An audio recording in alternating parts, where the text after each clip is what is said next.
Welcome to r/entitled people, where we share stories from your lives about people who think the rules don't apply to them and they should get what they want. And today we have 3 great stories, so subscribe, hit the like button, and let's begin. The first story. Angry customer wanted to talk to the owner, but she didn't expect the owner standing in front of her. The second story. Manager deleted the logbook and unknowingly set himself up and was fired for it. The third story. Customer accused our store of discrimination because scanner only responds to driver's licenses or state IDs. And the first story is, I want to speak with the owner. The company I work for is employee-owned. We all hold a small percentage of the stocks, and we sell them back to the other employees when we leave the company. The higher-ups in the company love me for some reason, so I get away with a fair bit of shenanigans. Today I had a B customer, BC, come in. BC, yeah, give me 6 of these obscure parts that I have in this bag. Me, ma'am, those are non-stock items. I would have to order them and sell you box quantities of each. BC, whatever, just order them. Me, okay, it's gonna be 7 to 10 days before they get here. The total is 250 something. BC, that's ridiculous. I only need 6. Me, I'm aware, ma'am, but those particular items are sold in boxes of 100, and I can't split them up. BC, you must work on commission. I bet the owner could help me. Go get him. At this point, I can hear my manager holding back laughter from the office. I went into the office and changed to a different colored hat and went back to the customer. Me, hello, ma'am. I'm one of the owners of this business. What can I help you with? BC, this is effing ridiculous. I'm calling your corporate office, and I'm calling the Better Business Bureau, and blah blah scream and yell for 5 minutes. About an hour after she left, I got a call from the president of the company. We had a good laugh about it, and he told me that while I was technically correct, I should use more tact next time. I did find out that surprisingly, while the company had been employee-owned for almost 50 years, I'm the first smart A to pull that stunt. I'm not just an employee, I'm also the owner, or maybe even the customer. Haha, cool story, OP. That sounds like a great business model, part of which is owned by an employee. I'd like to be part of one of those. I would allocate myself the nicest parking spot. Haha, I will never understand people like that. If I go to a store and it doesn't have what I'm looking for, I just go to another store. That's all. I don't have to give them any trouble. The second story is, I don't care if you're starving. The customer always comes first. Alright, Reddit, so normally I'd make a throwaway account for this type of SH, but not today. I'm so peeved I don't even care. So anyway, here's the story. It's 2 p.m. today and I'm starving. I'm just coming back from the fast food joint down the street, and I'm walking towards the break room with my food in hand, hoping to enjoy a quiet, peaceful lunch to re-energize myself, so I can continue dealing with the endless waves of snarky customers that my workplace is notorious for attracting. As I'm getting to the door, this blonde woman around her 50s begins to follow me. I can feel her following me, and she begins to do that psst noise that is so effing annoying. She continues about 3 times or so, but I ignore her, since you know, I'm not an effing dog or anything. After she realizes that I'm not going to react to her summons, the conversation goes a little something like this. Woman, excuse me. Me, oh sorry ma'am, I'm on break right now, but let me get one of the other employees to help you out. At this point I begin to reach for my walkie-talkie to call someone to the aisle for help. But she isn't having any of it. Woman, what? I will not be treated like this. I'm a valued customer and I demand to be treated as such. You will provide your service to me right now, and that is that. No questions asked. Me, ma'am, I would be happy to help you, but my lunch break is only 30 minutes, and, woman, I don't give an SH. I don't care if you're starving. The customer always comes first. At this point, I didn't even retaliate. I just turned around and ignored her as I walked into the break room with my key and shut the door behind me. She began to angrily pound on it for a few seconds until she finally stopped, presumably because a coworker came to the rescue. I later found out she complained to the manager, and of course the manager simply brown-nosed her and told her that it would be dealt with, as an employee should never refuse service to a customer, even if they're on break. This supposedly applies even if I call an employee over the walkie for help. Honestly, I'm just venting. I'm getting sick and effing tired of this company and the management, especially the customers though. Update. Anyway, I decided to follow you guys' advice, and so I called corporate to complain that I was basically reprimanded for following policy and refusing service to a customer during my break. Of course, corporate immediately sided with me, and everything seemed like it was going to be fixed and my name would be cleared. But no, of course not. In the world of retail, things aren't always so clear-cut. Lo and behold, that's another factor here. The effing B apparently called corporate herself, and basically demanded that I be fired for being rude to her. Now guys, the thing is the store has cameras, and turns out they investigated, and since the audio is not available, the only thing seen was me walking away from the woman and slamming the break room door behind me. Now you'd think that's bad enough, right? Wrong. Guess what? I asked a supervisor, who's a longtime buddy of mine, to check the punch-in sheet. It's automatically filled in by the computer, but is editable by management, just out of curiosity. And guess what? Someone effing deleted my break time that was logged into the system. So now not only am I being accused of refusing service to a customer, but I'm also being accused of not clocking out and leaving the premises to get food. What the F, Reddit? Was this a computer error, or did the manager really do this on purpose to save his own A? Or does he simply not like me? We have a long history of run-ins with each other, and it's openly well known that he does not like me. But Reddit, here's the thing. I will not lay down and die like a bee. I will effing fight this thing to the end, even if right now it seems like I have no allies. I don't know what I can do to fight this thing, but I will well try my hardest. Updates will follow if something new comes to light. Update 2. I woke up bright and early and made a call to corporate. My plan here was simply to state that I needed my issue investigated further, even if it seemed like there was no problem on their end. As expected, the person on the other end of the phone told me the same thing that they had already told me the first time I had called. But then I said a magic word, subpoena. As soon as I made the calm yet firm threat, the person immediately told me to hold on for a second.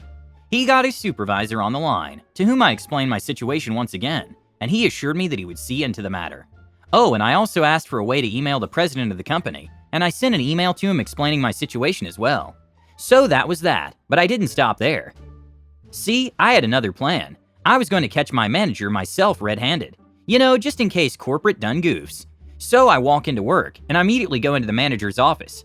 I stand in front of him and the conversation goes like this. Me, I have to speak with you about something really important.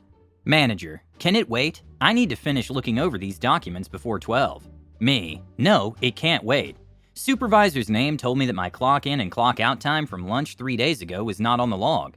I know I punched out and in, so what happened? Manager, huh, weird. I'll look into it for you, alright?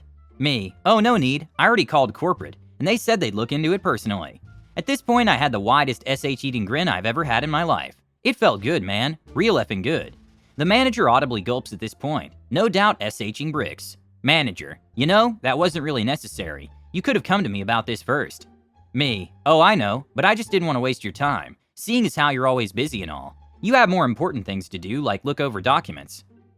At this point, he visibly begins to get annoyed by my attitude and my sarcastic tone, but I'm just enjoying it way too much. Manager, now listen, Tomato Ketchup, I'm not really liking your tone right now. Me, I apologize. Anyways, I just wanted to give you a heads up in case corporate asks you any questions. You know how they are. At this point, some of you might be thinking why I said that last part. Why? Because I had a small suspicion that since he is a recently made manager, 3 months now, he probably didn't know that the system logs all deletions and re-entries. Sure, you would be told this if you become manager, but I was trying my luck at this point because A, I don't see what else could have deleted my log times, and B, it was him who deleted them. He obviously didn't know about the fact that the deletions are tracked. So what was my endgame here? Simple. I was hoping that due to this threat about corporate, he would simply go back and add my times back onto the log. And guess what? He did just that. A couple minutes after our conversation, he comes up to me and tells me, Manager, Tomato Ketchup, I found out what the problem was. There was a glitch in the system, and apparently it didn't register your punches. But everything is fixed now. Your log time should be there now. Me, wow, thank you. I appreciate it. Manager, no problem. But wait a minute, there's more. Just a couple of hours into my shift, I see the manager leaving the store, angrily slamming the office's door on his way out. When I asked my supervisor buddy what had happened, the conversation went like this. Me, dude, why is he so angry? Supervisor, I don't know. He was with corporate on the phone for a few minutes, and then he asked me why I told you that the time logs were missing. Hold up, let me find out. So my supervisor runs out the front doors to catch up with my manager. They talk for a while outside, after which my manager gets into his car and angrily drives off. Then my supervisor comes back inside, walks up to me and says, Supervisor, dude, I'm sorry to tell you this, but he's effed. Corporate found evidence of data tampering in the punch-in log. Apparently he deleted your times yesterday, and added them back today to his morning to cover his A. Me, wow. Supervisor, yep, me. How didn't he know about the system's ability to track that stuff? Supervisor, I don't know, man. So there's that. He will get fired and I will probably, well, keep my job. I could not have done it without you guys or your support, and I certainly could not have come up with half the ideas or thought processes that got me out of this hole. And for those of you saying that I should have just let it be instead of causing more problems, no, that's not how you do things when someone is trying to F with your life. That's a wonderful story. I'm glad you got justice. It's amazing when something goes your way in retail, even if you do it right.